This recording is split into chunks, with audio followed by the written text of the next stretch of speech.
നമസ്കാരം. ഇവിടുത്തെ സൂപ്പർ താരങ്ങൾ ഡയറക്ടർമാരെ പുല്ലുപോലെയാണ് കാണുന്നത്. പ്രൊഡ്യൂസർക്ക് അതിലും പുല്ലുമില്ല. പ്രൊഡ്യൂസേഴ്സ് പോലും ഇത് ചിന്തിക്കുന്നില്ല. പ്രൊഡ്യൂസർ എവിടെന്നെങ്കിലും സ്വരൂപിച്ച കോടിക്കണക്കിന് രൂപയാണ് കൊണ്ടുവരുന്നത്.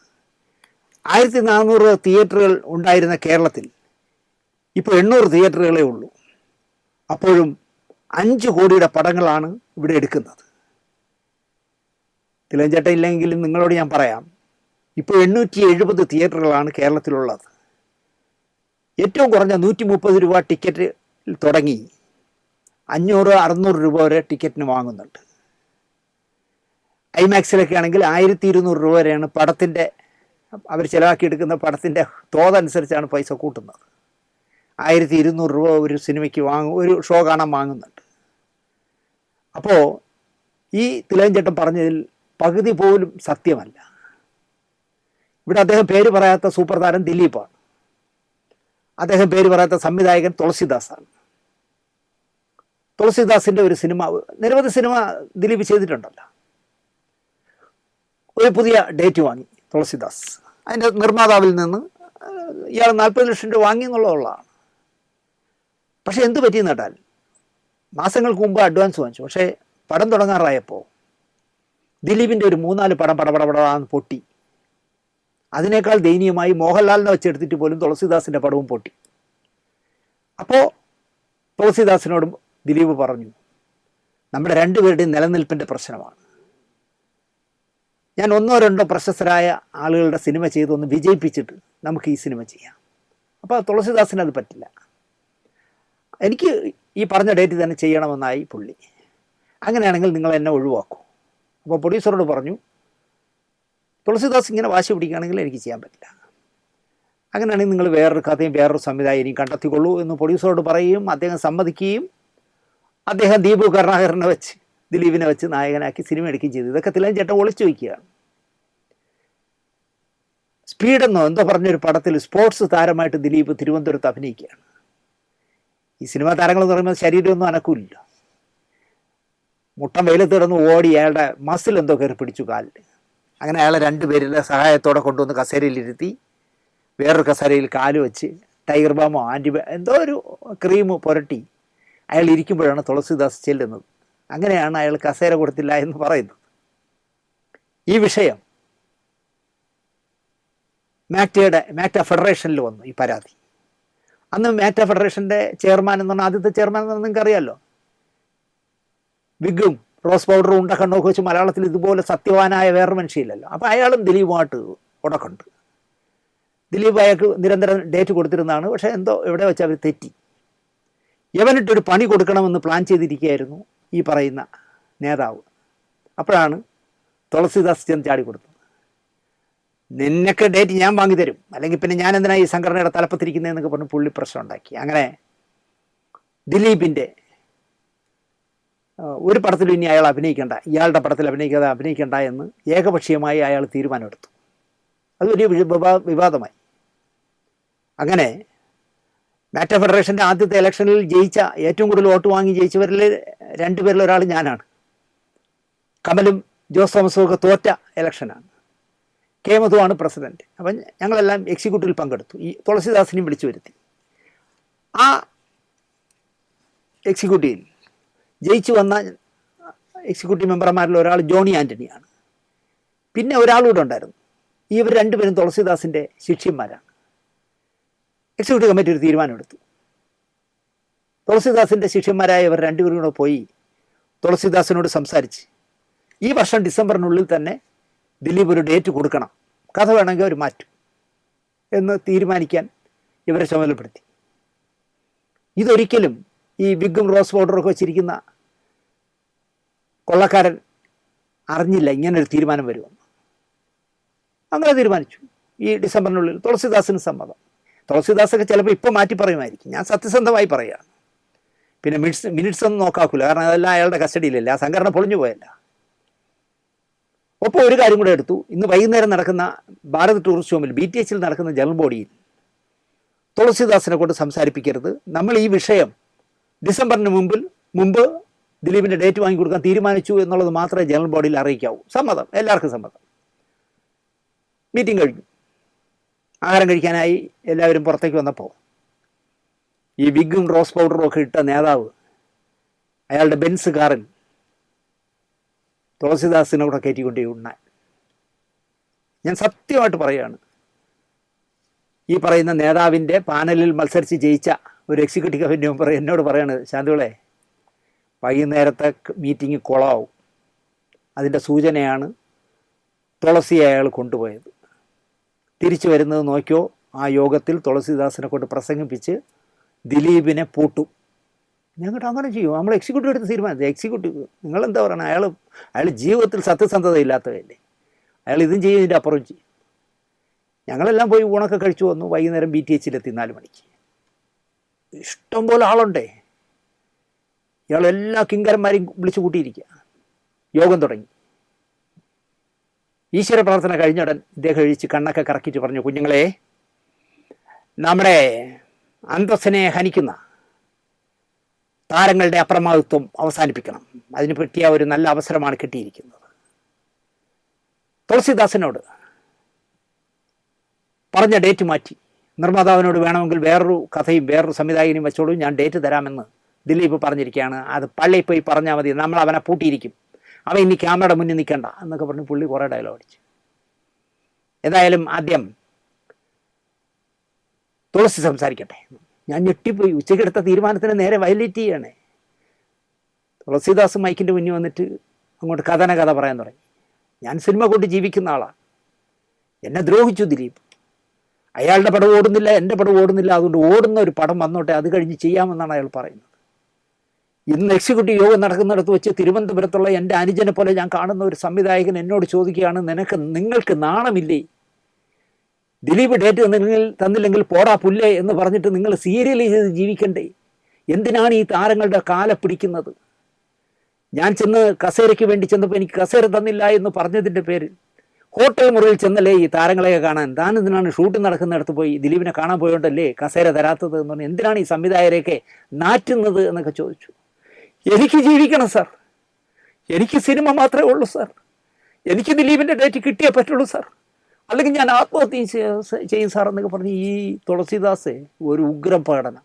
ഉച്ചയ്ക്ക് കൊടുത്ത ക്ലാസ്സാണ് ഉണ്ടോണ്ടിരുന്നപ്പോൾ. സംഭവം ആകെ ചളക്കൊള്ളമായി. ദിലീപിനെ ഒതുക്കണം, മറ്റവനാണ് മറിച്ചവനാണ്, ദിലീപ് ആഴാന്നൊക്കെ പറഞ്ഞ് ഭയങ്കര ബഹളം നടക്കുന്നു. അതിനിടയിൽ ഈ കണ്ണുരുട്ടി നേരെ മൈക്കിൻ്റെ മുന്നിലേക്ക് വന്നതും സിദ്ദിഖ് എണീറ്റിട്ട് പറഞ്ഞു. അപ്പോൾ സിദ്ദിഖിൻ്റെ ബോഡി ഗാർഡാണ് അടുത്ത് ദിലീപ് ചെയ്യുന്നത്. സിനിമ എൻ്റെ അന്നമാണ്, ആ സിനിമയെ തടഞ്ഞുകൊണ്ട് അല്ലെങ്കിൽ അതിൽ അഭിനയിക്കുന്ന താരത്തെ തടഞ്ഞുകൊണ്ടുള്ള സമര രീതിയോട് എനിക്ക് യോജിപ്പില്ല, ഞാനത് അംഗീകരിക്കുന്നില്ല.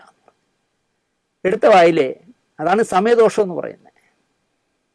ഈ പൗഡറടി വീരൻ ഇവിടെ മൈക്കിങ്ങോട്ട് എടുത്തിട്ട് പറഞ്ഞു, ചിലർക്ക് സ്വന്തം ഭാര്യയെ കൂട്ടിക്കൊടുത്തിട്ടായാലും വേണ്ടില്ല ആ സിനിമ ചെയ്താൽ മതി, അതിനോട് എനിക്ക് യോജിപ്പില്ല. അപ്പോൾ സിദ്ദിഖ് ഷൗട്ട് ചെയ്ത് ചോദിച്ചു, സ്വന്തം ഭാര്യയെ കൂട്ടിക്കൊടുത്തിട്ടാണ് സിനിമ ഞാൻ ചെയ്യുന്നതെന്ന് നിങ്ങളുടെ ആരെങ്കിലും പറഞ്ഞു വന്നിട്ട്? സിദ്ദിഖിനല്ല സിദ്ദിഖെ ഞാൻ പറഞ്ഞത്. അപ്പോൾ സിദ്ദിഖ് ഇരുന്നു. നമ്മുടെ GS വിജയൻ എണീറ്റു. താൻ പറഞ്ഞത് എന്നാണോ എന്ന് ചോദിച്ചു. വിജയ, ആവശ്യമില്ലാത്ത വർത്തമാനങ്ങൾ പറയാതെ വിജയൻ ഇരിക്കൂ, ഞാൻ വിജയനല്ല പറഞ്ഞത്. അപ്പം ഞാൻ എണീറ്റു. കഷ്ടകാലം പോണം പോക്ക് പോയിക്കൊള്ളേ. ഞാനൊരു സിനിമ ചെയ്യാനായി പാലയിൽ പോയപ്പോൾ ഒരു ദിവസമെങ്കിലും ഷൂട്ടിംഗ് സ്ഥലത്ത് വരണമെന്ന് എൻ്റെ ഭാര്യയ്ക്ക് ആഗ്രഹം ഉണ്ടായിരുന്നു, പക്ഷേ ഞാൻ കൊണ്ടുപോയില്ല. നിങ്ങൾ പറയുന്ന ഭാര്യമാരെ കൂട്ടിക്കൊടുക്കുന്ന ലിസ്റ്റിൽ ഞാൻ വരുമോ എന്നിട്ട് പറഞ്ഞു തരുന്നതിന് മുമ്പ് എൻ്റെ ഉടുപ്പിൻ്റെ പുറകിൽ ആരോ കോളറി പിടിച്ച് ഇരിയടാ അവിടെ എന്ന് പറഞ്ഞു. ഗുണ്ടകളെ കൊണ്ടാണ് ഇയാൾ ഭരിച്ചത്. ഞാനിങ്ങനെ നോക്കുമ്പോൾ ഒരു ആർട്ട് ഡയറക്ടറാണ്, എന്തോ ഒരു ശശി. അപ്പോൾ എൻ്റെ കൂടെ ഊഴമടക്കമുള്ള ഒരുപാട് സിനിമകളിൽ ഉണ്ടായിരുന്ന ആളാണ്, പാർട്ടിക്കാരനാണ്. ഞാൻ അതിശയപ്പെട്ടു പോയി. എന്നെ ഇങ്ങനെ ഉടുപ്പിൽ പ്രസ് ചെയ്ത് പിടിച്ചിരുത്താൻ നോക്കുകയാണ്. അത് കണ്ടുകൊണ്ട് നമ്മുടെ രഞ്ജി പണിക്കർ ഒരൊറ്റ ആടി, ശശി പെരുമാനൂർ, അതാണ് ആർട്ട് ഡയറക്ടർ, അവൻ്റെ ചെകിട്ടത്ത് ഒരൊറ്റ അടി അടിച്ചു. അയാൾ മരിച്ചുപോയി. അലുമ്പായി ജനറൽ ബോഡി. സിദ്ദിഖ് എന്നോട് ചോദിച്ചു, ഇനി നാണം കെട്ടി ഇവിടെ ഇരിക്കണോ ശാന്തികളെ, ഞാൻ വേണ്ട പോവാന്ന്. സിദ്ദിഖ് എണീറ്റു. സിദ്ദിഖ് മുന്നിൽ, GS വിജയൻ പുറകിൽ, അതിൻ്റെ പുറകിൽ ഞാൻ. അങ്ങനെ ഞങ്ങൾ ഇറങ്ങിപ്പോയി. ഞങ്ങൾ ഇറങ്ങിപ്പോകുമ്പോൾ കൂകി വെളുപ്പിക്കുകയാണ്. അങ്ങനെയാണ് യാത്ര അയക്കുന്നത്.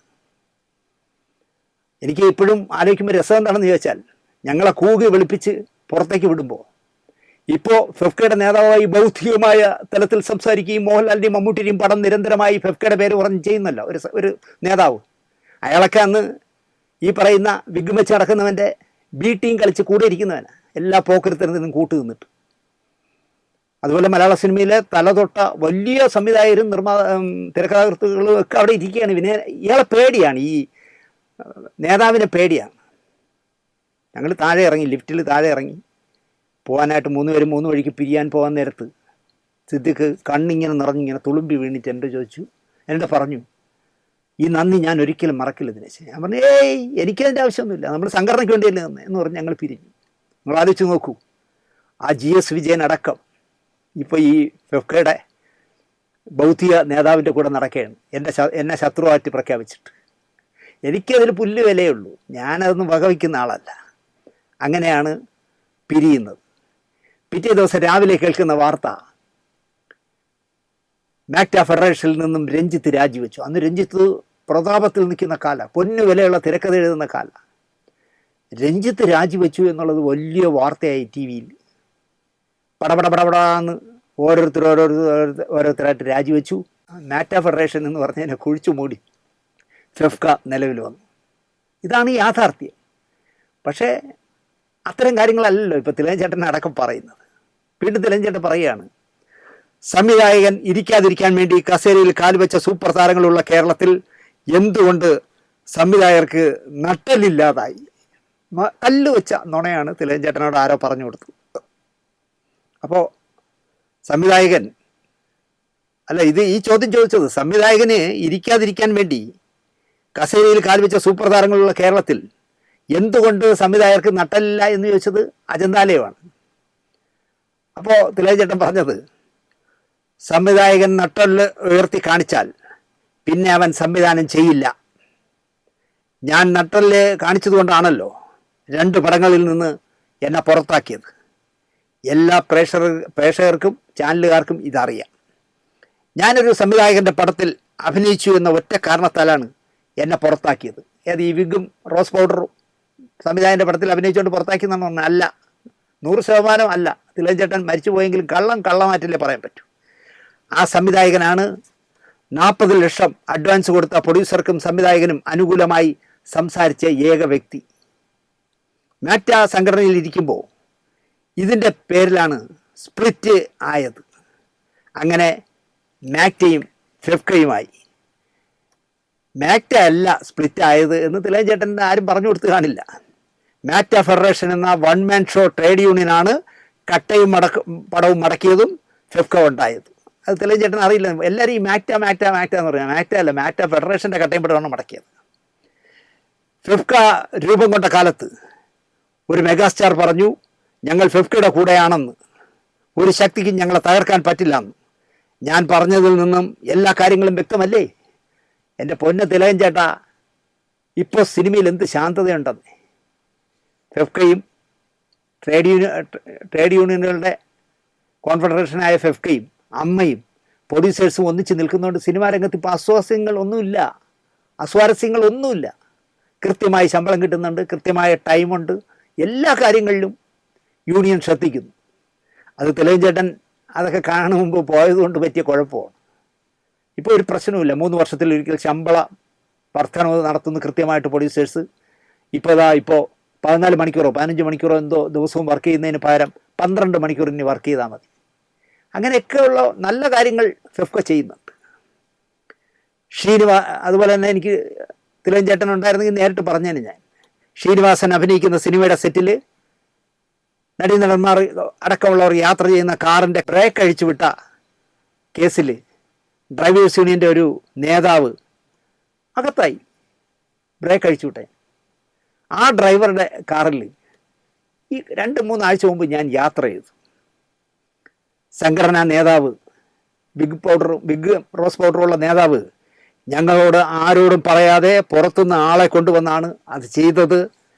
അകത്തായത് യൂണിയൻ നേതാവ്. പുറത്തിറങ്ങിയിട്ട് തിലകൻ ചേട്ടൻ ദൈവപുത്രനായി കൊണ്ടു നടന്നിരുന്ന നേതാവിനെ ഈ ഡ്രൈവർ വിളിച്ചു. എന്ത് പണിയാണ് സാറേ നിങ്ങൾ ചെയ്തതെന്ന് ചോദിച്ചപ്പോൾ അങ്ങനെയൊക്കെ ചിലപ്പോൾ ചെയ്യേണ്ടി വരും എന്നായിരുന്നു നേതാവിൻ്റെ ഉത്തരം. അന്ന് ഈ ഡ്രൈവർ മാറ്റ ഫെഡറേഷൻ്റെ യൂണിയൻ സ്ഥാനവും എല്ലാ പുല്ലും രാജിവെച്ചു. ഇപ്പോൾ ഫെഫ്ക ഡ്രൈവേഴ്സ് യൂണിയനിലാണ് പ്രവർത്തിക്കുന്നത്.